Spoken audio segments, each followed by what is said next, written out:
Maka hari ini nikmat yang ada pada diri kita yang masih diberikan oleh Allah Subhanahu wa taala, syukurilah. Karena Allah berjanji, orang yang bersyukur itu dia akan beruntung. Bagaimana bukti keberuntungan seorang yang pandai bersyukur? Allah tambah nikmat itu.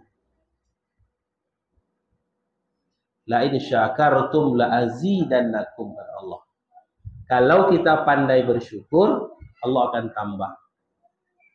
Wala in kafartum, kalau kita tidak pandai bersyukur, kita kufur, kita akan menjadi orang merugi. Inna azabi lasyadid.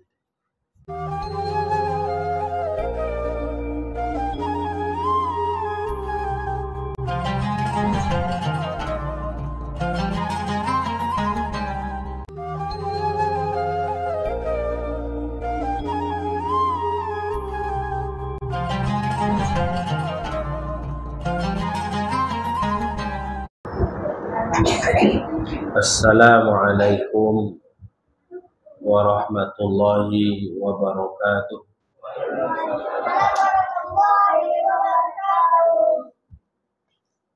Alhamdulillah, alhamdulillahi hamdan katsiran thayyiban mubarakan fihi kama yuhibbu rabbuna wa yarda.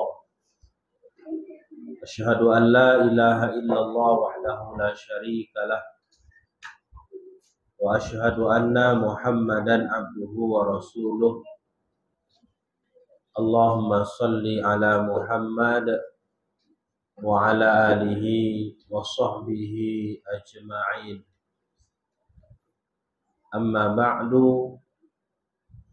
Qala Allah Ta'ala fi kitabihil karim. A'udzu billahi minasy syaithanir rajim.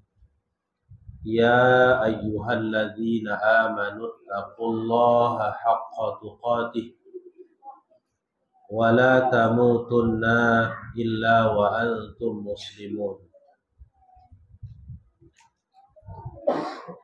Kaum muslimin dan kaum muslimat, bapak-bapak dan ibu-ibu yang kami muliakan, anak-anak kami yang kami cintai karena Allah Subhanahu wa taala. Alhamdulillah, mari kita senantiasa bersyukur kepada Allah Subhanahu wa taala.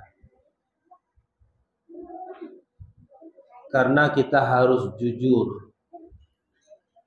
Sesungguhnya tanpa nikmat dari Allah Subhanahu wa taala, maka kita tidak akan bisa hidup.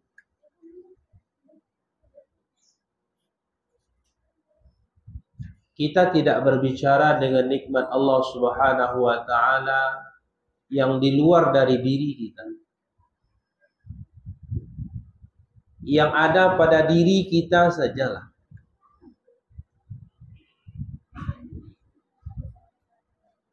Nikmat mata yang diberikan oleh Allah Subhanahu wa taala itu sangat tinggi nilainya.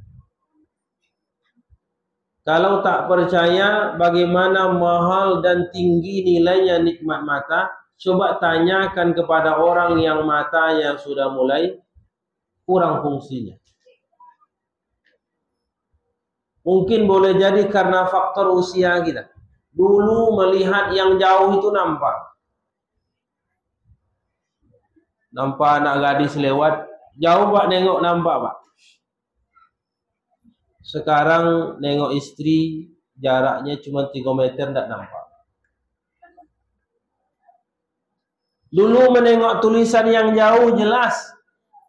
Sekarang ketika membuka Al-Quran tidak nampak lagi.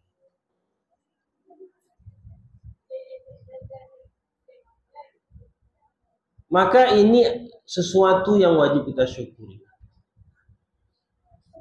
Belum nikmat yang lain lagi Pak.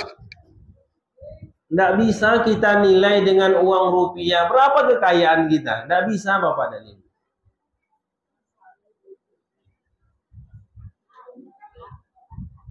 Saya kebetulan ibu saya setiap 1 pekan itu 2 kali cuci darah wajib. Saya tanya dengan dokter,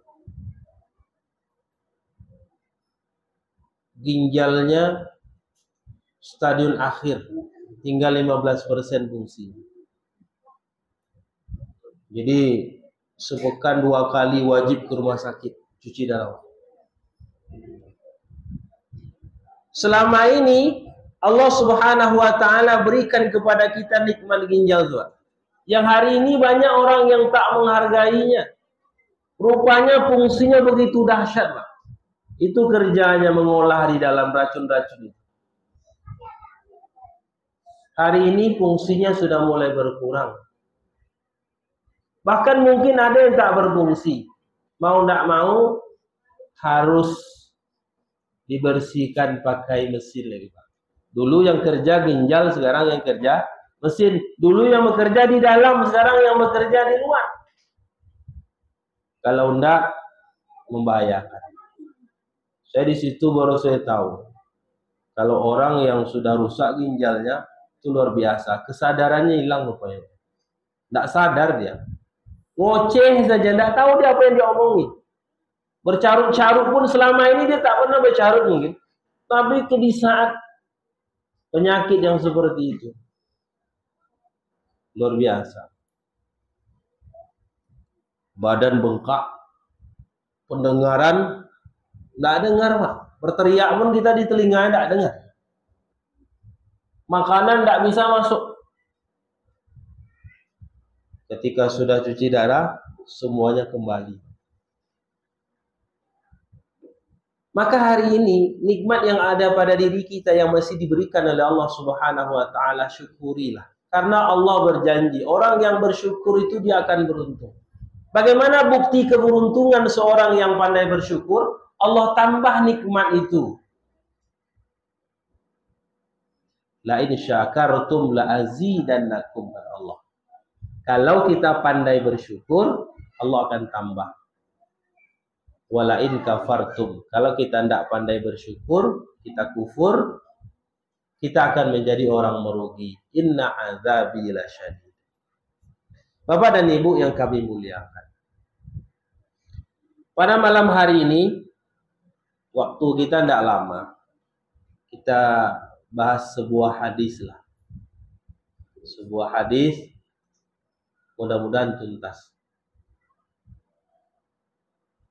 Di dalam kitab Syarah Riyadhus Shalihin, hadis ini diriwayatkan oleh Imam Muslim. Dan mungkin kita sering mendengar hadis ini.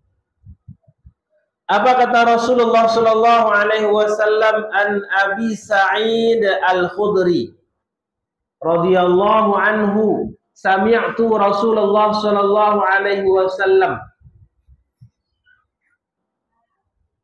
man ra'a munkaran falyughayyirhu biyadihi fa in lam yastati' fa bilisanihi fa in lam yastati' fa biqalbihi wa dzalika ad'aful iman.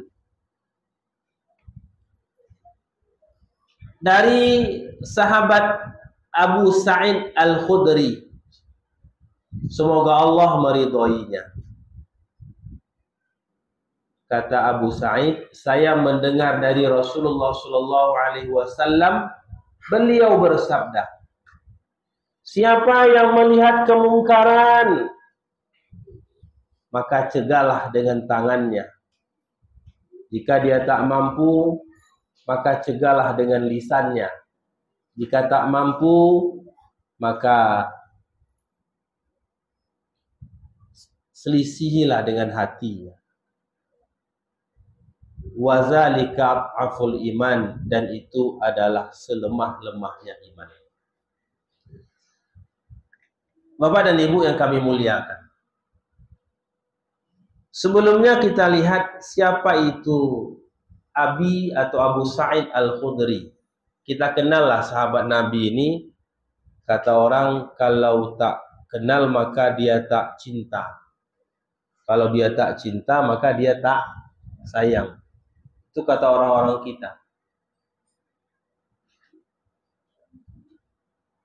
Abu Sa'id Al-Khudri beliau adalah sahabat Nabi dan beliau adalah orang Ansor. Orang Ansor adalah orang mana? Madinah. Beliau adalah orang Madinah. Ketika Nabi di Madinah atau ketika terjadinya perang Uhud, Abu Sa'id ini dia masih kecil. Usianya ketika itu 13 tahun. Antum berapa usianya? 13 tahun. Sama dengan Abu Sa'id Al-Khudri. 13 tahun. Nanti kita akan lihat. Mudah-mudahan bisa menjadikan Abu Sa'id sebagai contoh. Usianya sama.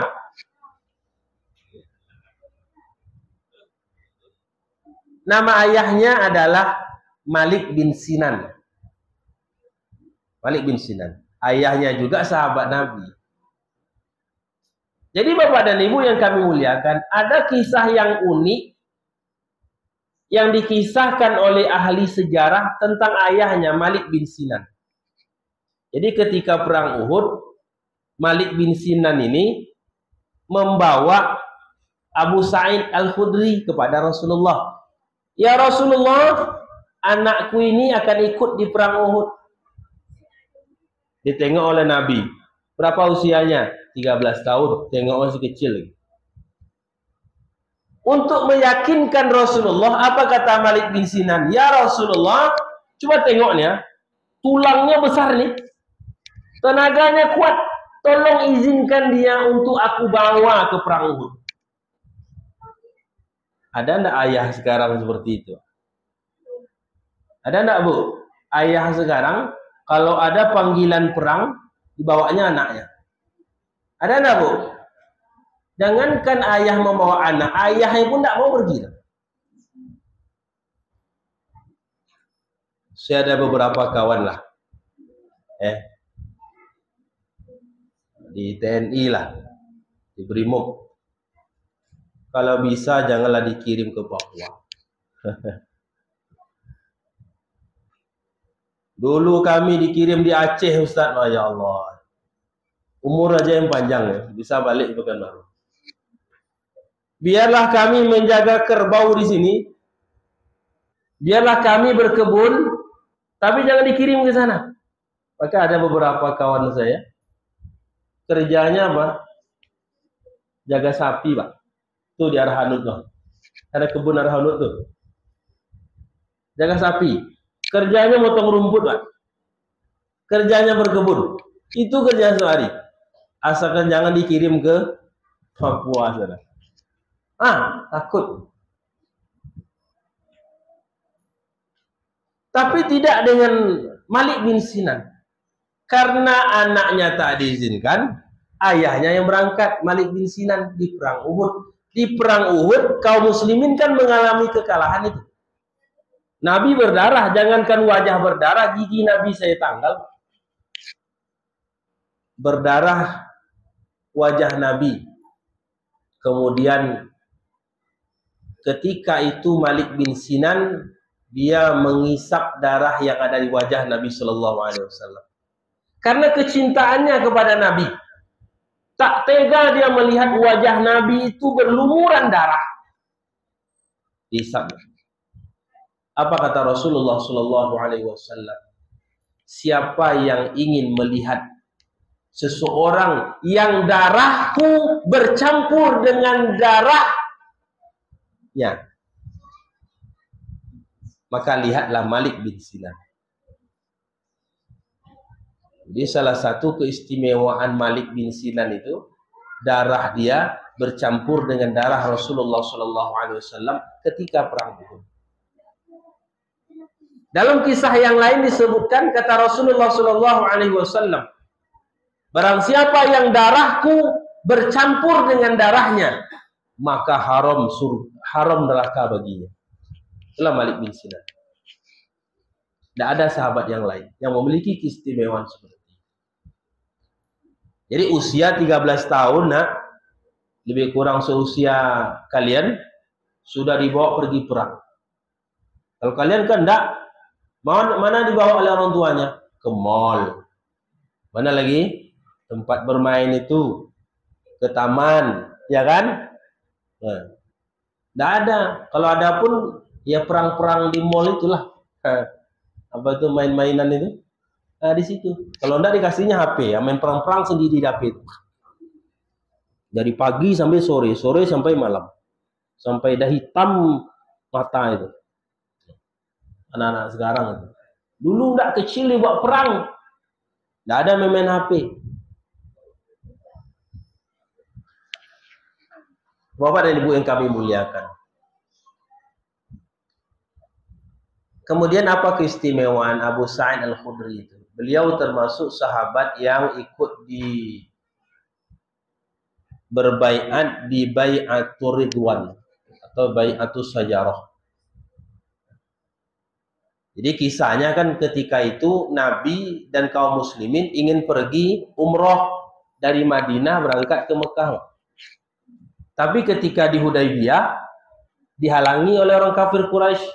Ya Muhammad, tidak boleh masuk. Tidak boleh masuk ke Mekah.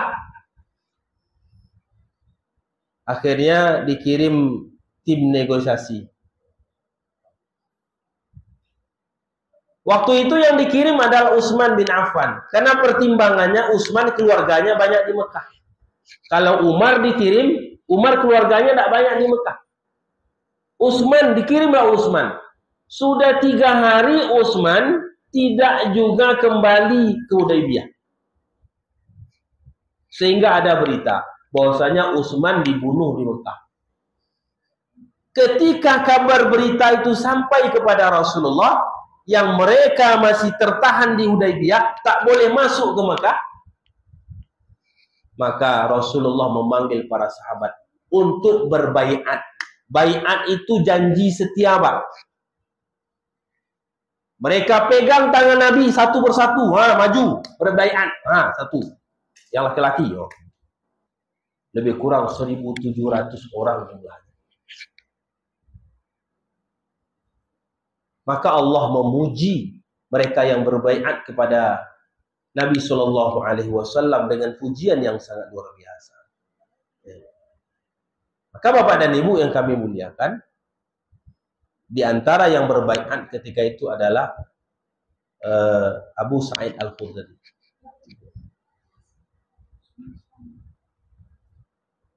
Kemudian keistimewaan beliau yang terakhir, yang berikutnya adalah beliau adalah orang yang berani. Orang yang berani. Jadi Abu Sa'id Al-Khudri itu orang berani. Jadi beliau hidup sampai pada masa Daulah Umayyah atau Daulah Umayyah. Salah satu khalifah ketika itu adalah Marwan bin Hakam. Jadi ada sesuatu kebijakan dari sang khalifah Marwan bin Hakam ini yang agak aneh, Bapak dan Ibu. Yang agak aneh. Apa yang anehnya? Dia buat kebijakan yang bertentangan dengan apa yang pernah dilakukan oleh Nabi. Apa bentuk kebijakannya? Ketika sholat hari raya, sholat Id itu didahulukan olehnya khutbah, baru sholat. Khutbah dulu, baru sholat. Padahal sholat dulu, baru khutbah. Sampai hal ini kepada Abu Sa'id. Meskipun dia berhadapan dengan sang khalifah yang sangat luar biasa, dia tidak pernah takut. Masyarakat yang lain takut mau meluruskan kesalahan yang dilakukan oleh Marwan bin Hakam. Dia maju, Pak. Dia sampaikan kepada Marwan bin Hakam, sang khalifah. Ini luar biasa. Keberaniannya sangat luar biasa. Bapak dan Ibu yang kami muliakan. Jadi beliau termasuk sahabat yang banyak meriwayatkan hadis. Ada lebih kurang 1.170 hadis yang beliau riwayatkan dari Nabi. Akan tetapi beliau memiliki keistimewaan. Apa keistimewaan beliau? Kalau sahabat yang lain, ketika mereka meriwayatkan hadis dari Nabi, mereka menulis, Pak. Dihafal kemudian ditulis. Tapi berbeda dengan Abu Sa'id. 1170 hadis yang beliau miliki itu semuanya dengan hafalan, tidak ada satu pun yang ditulis. Bayangkan nak, antum ada hafal hadis? Ada hadis? Nah, ada hafal hadis 1000? 1000 ada hafal hadis? 100? 10? 1? Hafal nanti ya.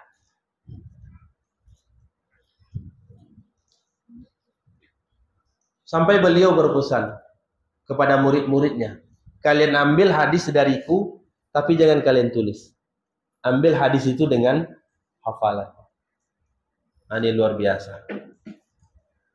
Bapak dan Ibu yang kami muliakan. Kemudian apa kata Rasulullah Sallallahu Alaihi Wasallam? Man ra'a munkaron, siapa yang melihat kemungkaran, falyughayyirhu biyadihi, maka cegahlah kemungkaran itu dengan tangannya. Tangan itu melambangkan kekuasaan.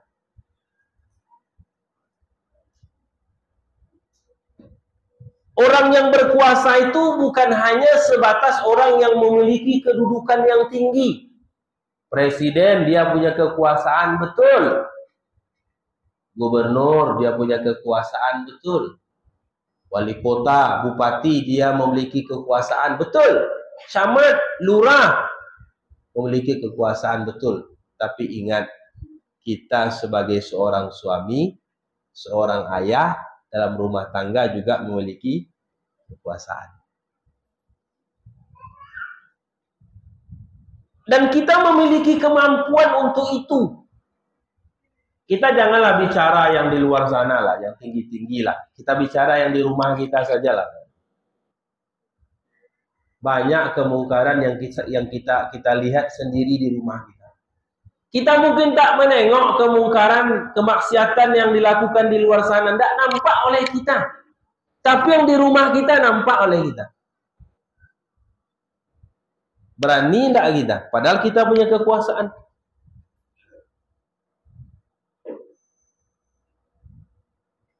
Jangan kata istilah orang-orang dulu, apa nama itu?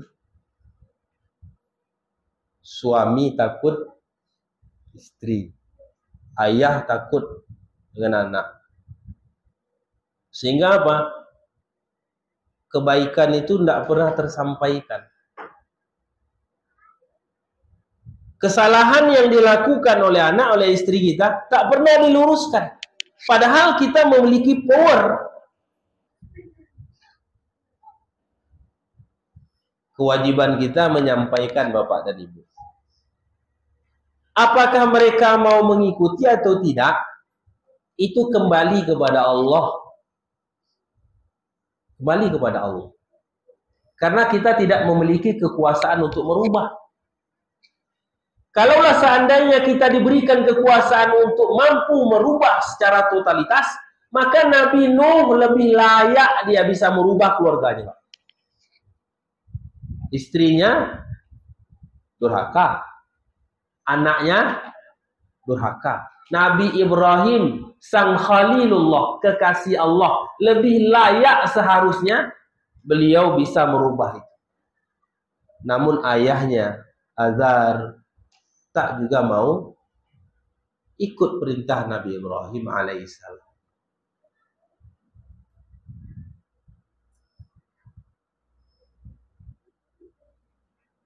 Maka manfaatkan. Maka dikatakan oleh para ulama, ketika kita melihat di dalam kita mendakwahkan, menyampaikan kebenaran, menyampaikan yang ma'ruf, mencegah dari yang mungkar, ada beberapa hal yang harus kita perhatikan. Yang pertama, harus punya ilmu, Pak. Harus punya ilmu. Kita ini sebagai seorang suami, seorang ayah, harus punya ilmu lebih dibandingkan dengan istri dan anak-anak kita. Makanya harus belajar kita. Ketika kita melarang anak kita melakukan sesuatu, ada hujah kita, ada dalil kita, ada alasan kita. Kenapa kita larang mereka? Nak, tidak boleh seperti ini, nak. Anak bertanya, karena anak-anak sekarang bijak, Pak. Kenapa tidak boleh ya? Kita bisa menjelaskan. Tidak boleh, nak, karena seperti ini. Ada larangannya seperti ini. Kalau kamu lakukan nanti, akibatnya akan seperti ini.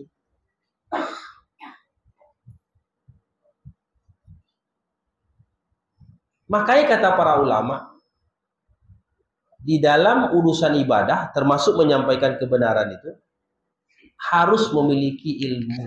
Karena ilmu itu adalah dasarnya. Bagaimana kita melarang orang untuk melakukan kebaikan, melarang orang untuk meninggalkan keburukan, kalau kita tak punya ilmunya? Tidak bisa. Maka kita akan dibantah-bantah oleh orang. Jadi penting sekali, harus memiliki ilmu. Kemudian yang kedua,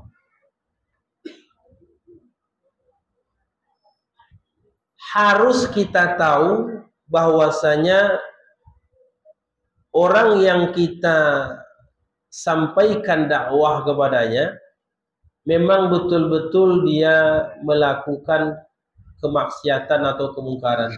Harus jelas, Pak. Jangan hanya menurut perkiraan. Tidak boleh. Harus punya data otentik, kata orang sekarang. Harus ada buktinya. Ada jamaah kita. Udah sebulan dia tidak nampak ke musola. Sebulan. Kemudian kita berburuk sangka dengan dia.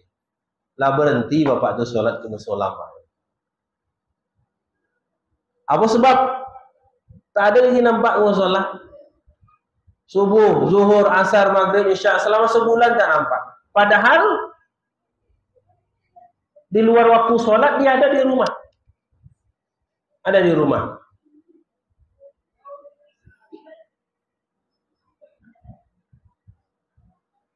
Tak boleh kita menuduh seperti itu kalau tidak ada bukti yang jelas. Tak tahu kita, jangan-jangan dia sudah pindah dari musola ini berjamaahnya. Kan ada dulu bapak dan ibu, ada jamaah kita. Rumahnya dekat dari masjid. Tak pernah nampak oleh saya dia ke masjid. Rupanya dia sholat di masjid yang lain. Jadi saya tanya, kenapa pindah masjid? Rupanya sakit hati dia dengan pengurus masjid. Sakit hati, pindah di masjid. Pindah di masjid. Jadi kalau mati besok saya bilang, sholat di masjid sana, jangan di sini. Pindah masjid gara-gara saya sakit hati dengan pengurus. Jadi pastikan dulu. Jangan dituding dia. Ya. Dulu, pada masa kerajaan Turki Utsmani, salah satu nama sultannya waktu itu adalah Sultan Murad IV.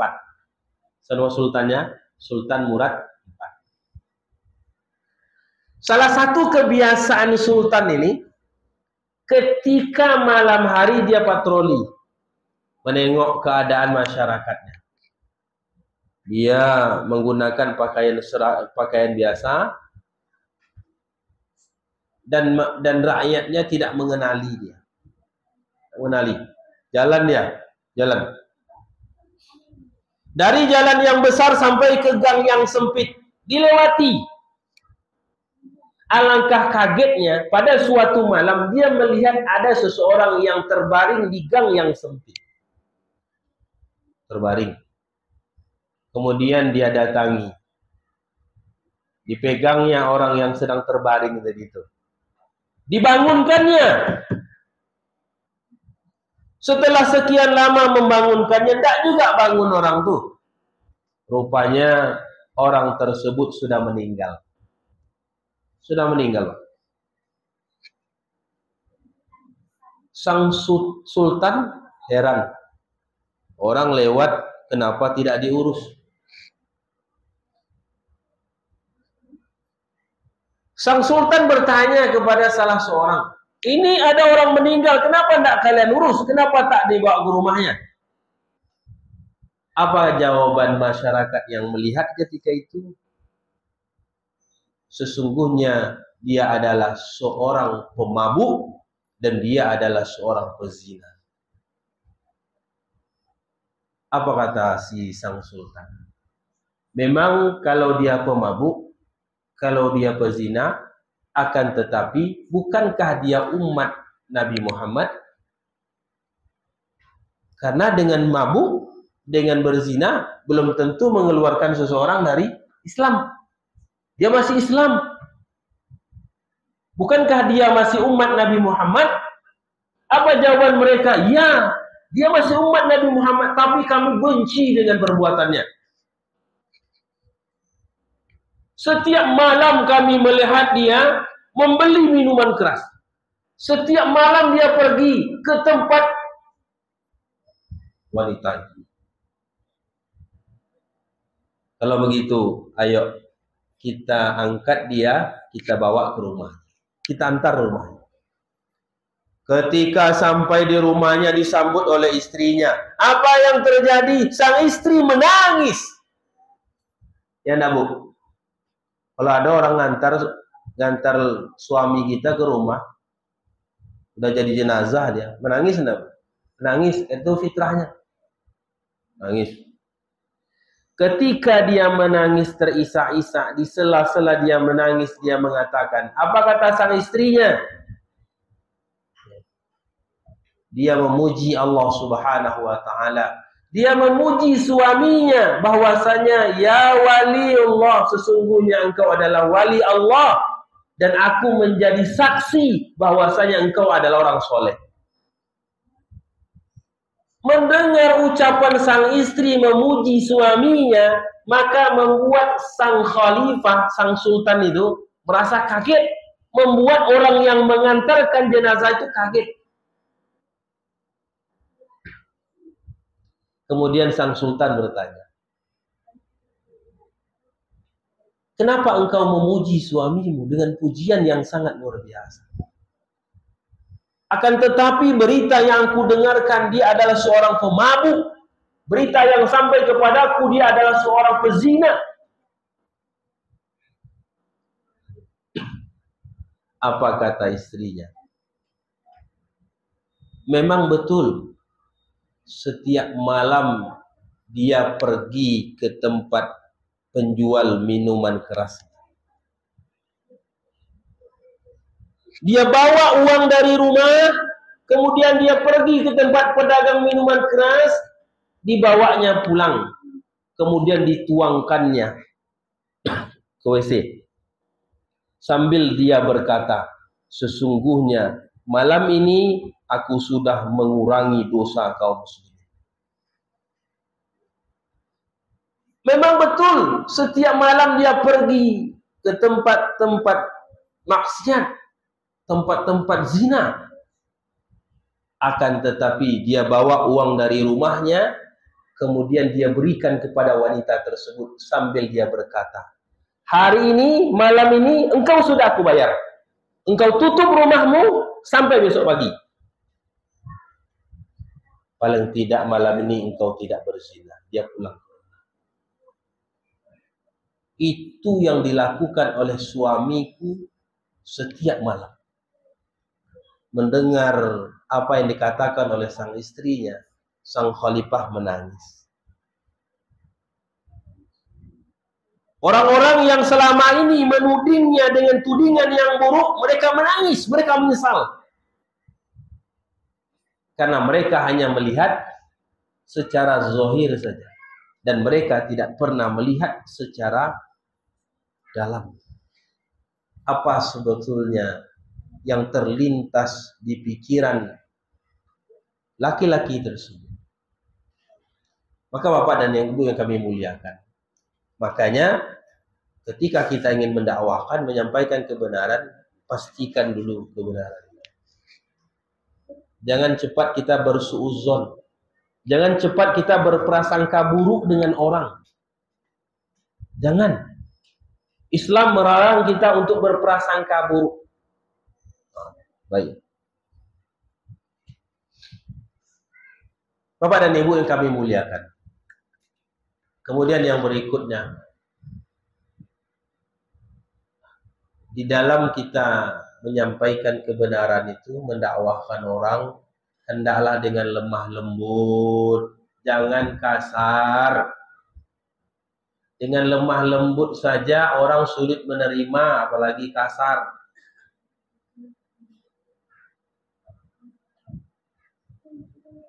Apalagi di zaman kita ini.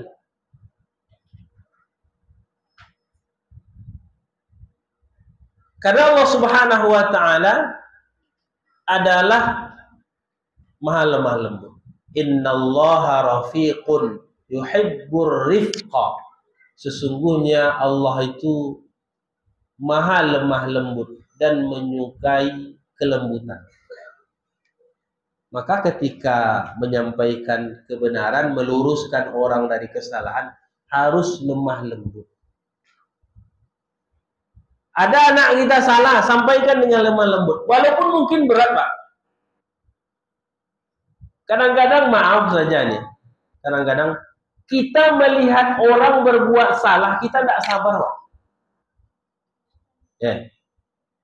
Anak kita berbuat salah, tidak sabar kita, Pak.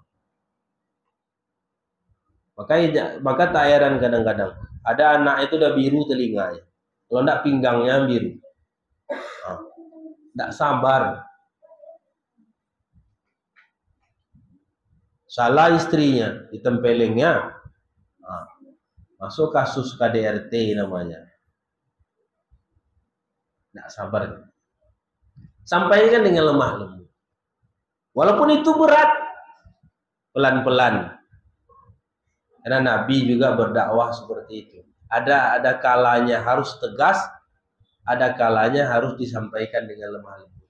Lemah lembut itu bukan berarti tak tegas. Ini harus kita bedakan. Lemah lembut itu bukan berarti tidak tegas. Nah,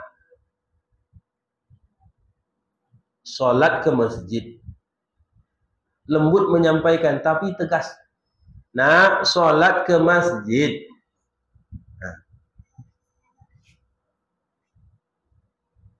Karena begitulah Nabi. Berhadapan dengan orang kafir pun Nabi seperti itu. Dakwahnya lemah lembut, tetapi tegas. Jadi lemah lembut itu bukan letoy, kata orang. Suara pelan, kayak orang tak makan 3 hari. Enggak. Suara pelan tapi tegas.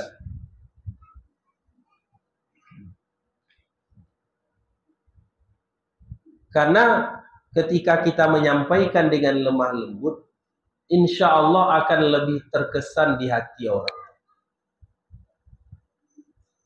Akan terkesan, Pak. Dan mungkin akan lebih membekas yang baik di hati orang. Apalagi anak-anak kita, maaf nih Bapak dan Ibu. Ketika kita memarahi anak kita dengan bahasa yang kasar, maka itu akan tertancap di dalam hatinya sampai dia tua. Sampai dia tua. Kita mungkin pernah memaki anak kita. Akan tetapi makian kita itu akan berbekas dalam ke dalam hatinya dan itu sulit dia lupakan. Kalau tak percaya, mungkin kita sudah pernah merasakan. Hari ini kita sebagai orang tua, pernah kita merasakan kenangan pahit itu tak pernah terlupakan. Dulu saya waktu kecil dulu, aduh ayah saya. Setiap hari dipukulnya. Masih ingat enggak, Pak? Ingat. Dulu ayah saya omongannya kasar betul sama saya. Masih ingat sampai hari ini. Begitu anak kita. Tapi kalau seandainya kebaikan kita sampaikan dengan lemah lembut, insya Allah akan berbekas baik dalam hatinya. Kenangan indah itu akan terus mereka ingat. Ketika bu gurunya mungkin kasar dengan dia di sekolah, Pak, dia akan teringat, kasar bu guru, tapi ibu saya di rumah sayang dan lembut dengan saya. Di rumah kasar, di sekolah kasar, maka akan menjadi kenangan pahit lah untuk selamanya. Kemudian yang terakhir adalah harus dengan sabar, kata para ulama. Harus dengan sabar. Sabar kita Bapak dan Ibu. Sabar. Nah, karena merubah perilaku buruk orang itu tidak bisa sekali. Ya. Kadang-kadang dalam rumah tangga Bapak dan Ibu, ada suaminya elok. Elok suaminya, perangainya elok, rajin sholat, rajin puasa, rajin ke masjid. Istrinya pula yang tak tahu diri. Disuruh sholat tak mau, ya, disuruh menutup aurat tak mau. Tapi kadang-kadang ada pula dalam rumah tangga itu istrinya yang elok, rajin ke masjid, rajin ikut pengajian. Lakinya pula yang perangainya ke Firaun.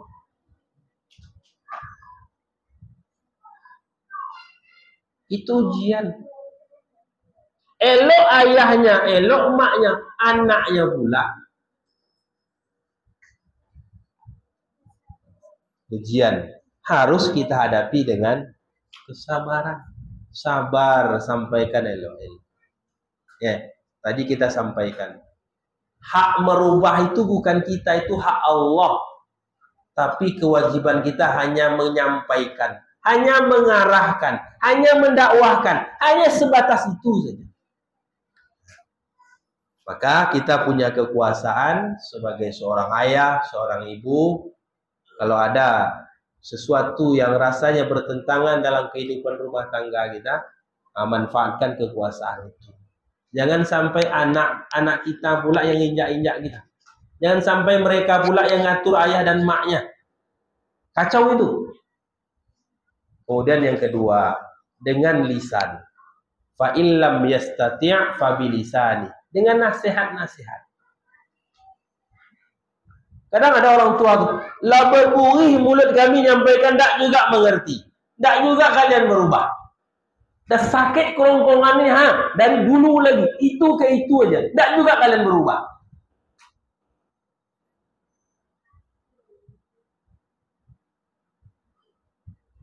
Nabi Nuh itu 950 tahun meluruskan umat. Hanya 70 orang saja yang berubah.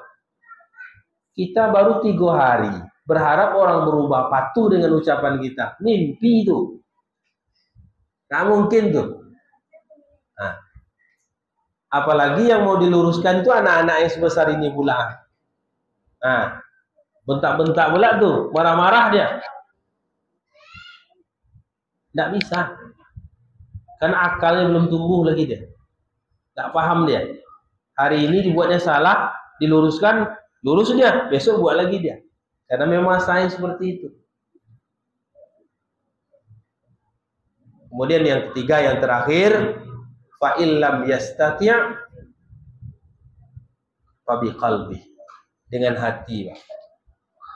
Apa maksudnya? Mengingkari dengan hati.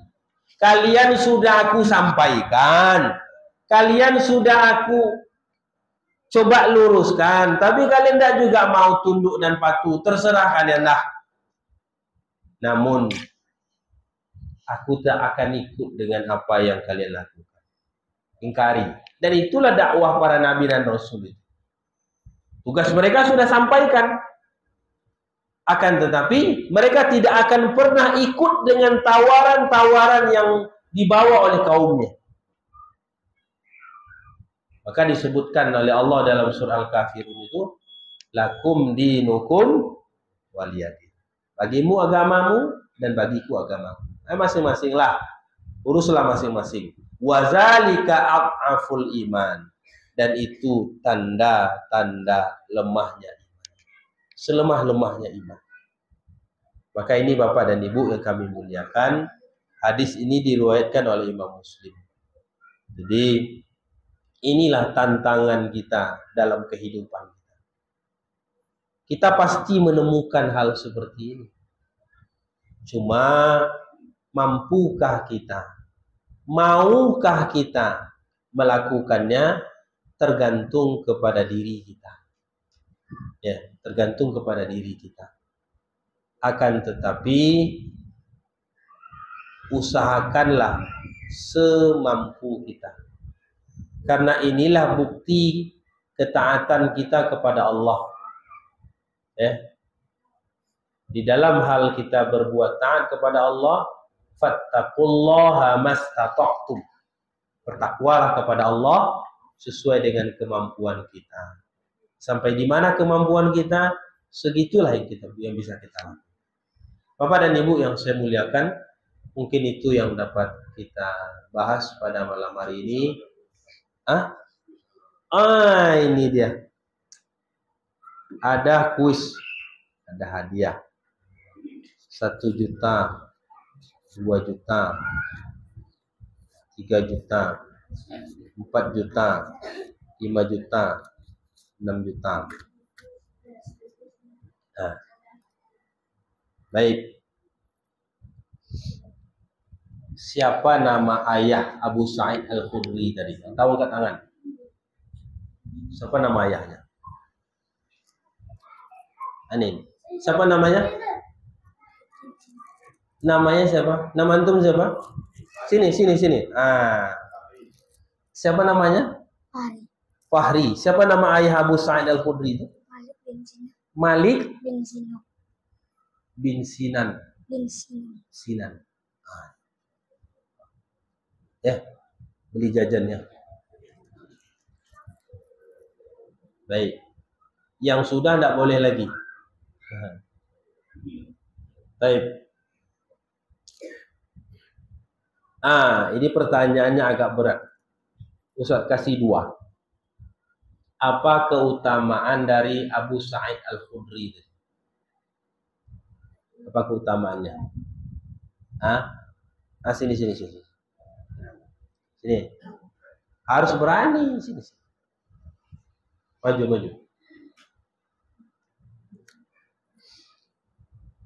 Baik. Apa keutamaan? Sini biar nampak itu sama. Apa keutamaannya? Kalau bisa menjawab dengan lengkap, saya kasih 2. Namanya pertama, dia berani. Pada usia berapa tahun tadi? 13 tahun. Dia mau pergi perang apa itu? Perang apa tadi? Perang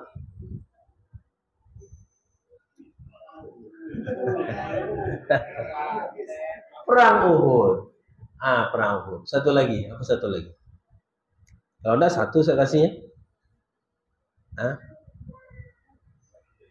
1 jadilah 1. Ya, insyaallah. Barakallah.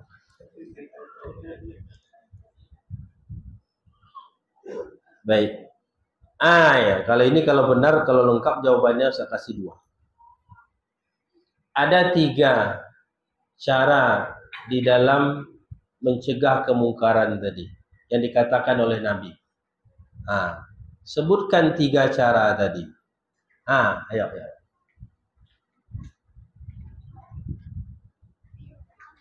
Nah, ditulis tadi. Ada 3 cara tadi itu. Pertama ini, kalau tidak mampu tadi dengan ini, kalau tidak juga mampu dengan ini. Sini. Sini. Baik, siapa namanya? Zain. Baik. Pertama. Badan. Kekuasaan. Kita bantu aja lah.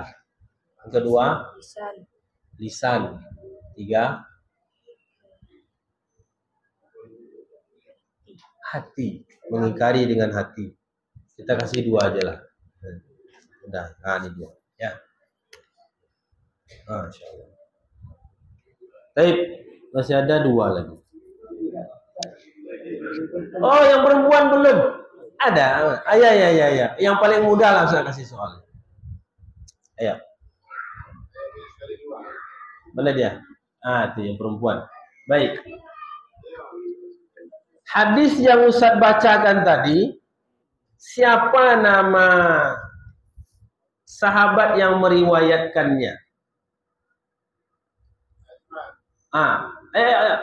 Ini anaknya atau maknya? Yang mana?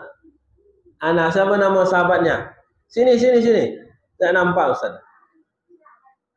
Sini. Siapa nama sahabatnya tadi? Sering Ustaz sebutkan nama-nama tadi. Sahabatnya. Muslim itu imam yang meriwayatkannya tuh. Bukhari itu sama imam meriwayatkannya. Nama sahabatnya tadi.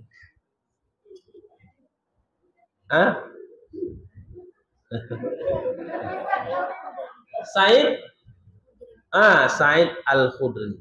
Satu aja ya. Enggak apa-apa. Satu lagi yang perempuan. Laki-laki habis kuota ya, Pak. Lagi. Baik. Sini.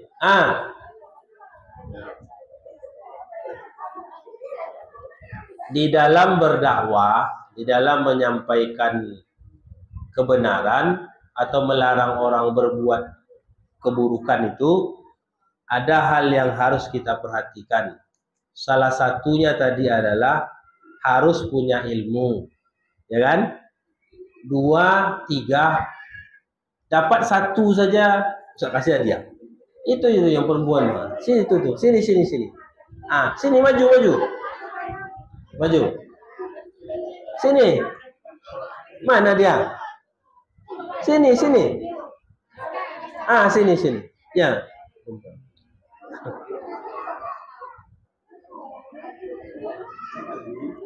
Ya. Pertama tadi harus punya ilmu. 2, 3, 4, apa yang ingat? 1 jadilah.